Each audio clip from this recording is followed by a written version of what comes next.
Praneeth group వారి group park Spanish model triplex Vilas Dundigal Gagillapur. మరిన్ని వివరాలకి ఈ కింద నంబర్ని సంప్రదించండి. కూటమి ప్రభుత్వం ఏర్పాటైన తర్వాత 77 జీవోని రద్దు చేస్తామని చెప్పినటువంటి ఈరోజు అధికారులు కావచ్చు, అలాగే నాయకులు కావచ్చు, ఎవరు కూడా పూర్తిగా పట్టించుకోవట్లేదు అంటూ ఈరోజు ఏబీవీపీ నాయకులు అయితే వాపోతున్న పరిస్థితి కనిపించింది. ఇదే క్రమంలో ఈరోజు ఐసెట్ ఎగ్జామ్ కావడంతో ఐసెట్ ఎగ్జామ్ను కూడా అడ్డుకునే ప్రయత్నం కూడా జరిగింది. ఇదే క్రమంలో మనతో పాటు ఐసెట్ ఎగ్జామ్ సెంటర్ వద్ద అయితే మాత్రం ఏబీవీపీ నాయకులు అయితే వచ్చి ఉన్నారు. వాళ్ళతో మాట్లాడే ప్రయత్నం చేద్దాం. చెప్పండి, ప్రధాన మీ డిమాండ్ సెట్ మీకు ఏం కావాలి? ఏదైతే గతం ప్రభుత్వం 2020లో తీసుకొచ్చినటువంటి జీవో నెంబర్ 77 ఉందో దాన్ని ఈ యువకాలం పాదయాత్రలో ఈ యొక్క రాష్ట్ర విద్యాశాఖ మంత్రి నేను రద్దు చేస్తానని చెప్పేసి హామీ ఇవ్వడం జరిగింది. కానీ ఈ రోజుకి ప్రభుత్వం ఏర్పడి 328 రోజులైనప్పటికీ కనీసం జీవో నెంబర్ 77 పైన ఎలాంటి స్పందన లేనటువంటి పరిస్థితి.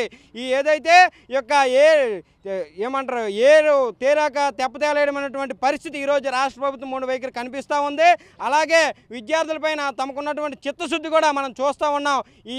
ఇట్లా ఏదైతే జీవో నెంబర్ 77 రద్దు చేయనటువంటి పరిస్థితుల్లో ఈ యొక్క విద్యాశాఖ మంత్రిని ఏ జిల్లాలో కూడా తిరగనివ్వకుండా ఏబీవీపీ నాయకులు అడ్డుకుంటారని చెప్పేసి హెచ్చరిస్తూ ఉన్నాం. భారత మాతకు జై, వందే మాతరం. అంటే ఏబీవీపీ ఎందుకు దీన్ని అడ్డుకుంటుంది? అసలు జీవో నెంబర్ 77 వల్ల విద్యార్థులకు కానీ విద్యా సంస్థలకు కానీ ఎటువంటి ఇబ్బందులు కలుగుతుంది? అసలు ఎందుకని దీన్ని రద్దు చేయమని కోరుతున్నారు? జీవో నెంబర్ 77 అనేది ఏదైతే ఓన్లీ గవర్నమెంట్ కాలేజీలో చదివే విద్యార్థులకు మాత్రమే ఫీ రియంబర్స్మెంట్ స్కాలర్షిప్లు వస్తాయని చెప్పారు.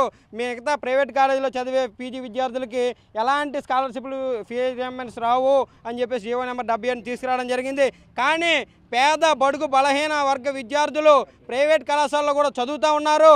కానీ దాన్ని ఈరోజు విద్యాశాఖ మంత్రి ఎవరైతే ఉన్నారో కనీసం ఏదైతే అటెండెన్స్ ఒక 60% 75% చూపించి మీరు ఫీ రియంబర్స్ తీసుకోండి అని చెప్పేసి ఇవ్వాలి.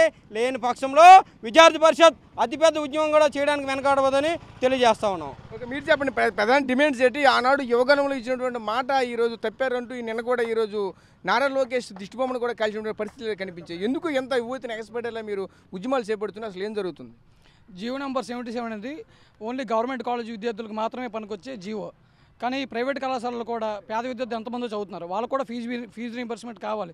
కానీ యువగలంలో మాట్లాడుతున్న నారా లోకేష్ గారు, మన విద్యాశాఖ మంత్రి గారు ఏం చెప్పారంటే మేము అధికారంలోకి రాగానే జీవో నెంబర్ 77 రద్దు చేస్తామని చెప్పారు. కానీ ఇప్పుడు దగ్గర సంవత్సర కాలం పాటు జరుగుతున్నా సరే జీవో నెంబర్ 77 గురించి ఎంతవరకు పట్టించుకోలేదు. దాని గురించి ఆయన ఇప్పటికైనా ఇది జీవో నెంబర్ 77 గురించి ఆలోచిస్తారని ఇంతవరకు మనం ఎన్నో ఆయనకి చెప్పడం జరిగింది. కానీ ఆయన ఇంతవరకు స్పందించలేదు. దాని గురించి అధికారులు కానీ విద్యాశాఖ మంత్రి గారు ఎక్కడున్నా సరే ఆయన దీన్ని చూడాలి, దీని మీద ఆయన స్పందించాలి. జీవో నెంబర్ 77 వెంటనే రద్దు చేయాలనేసి ఏబీవీపీ కోరుతుంది. భారత మాతకి జై, వందే మాతరం.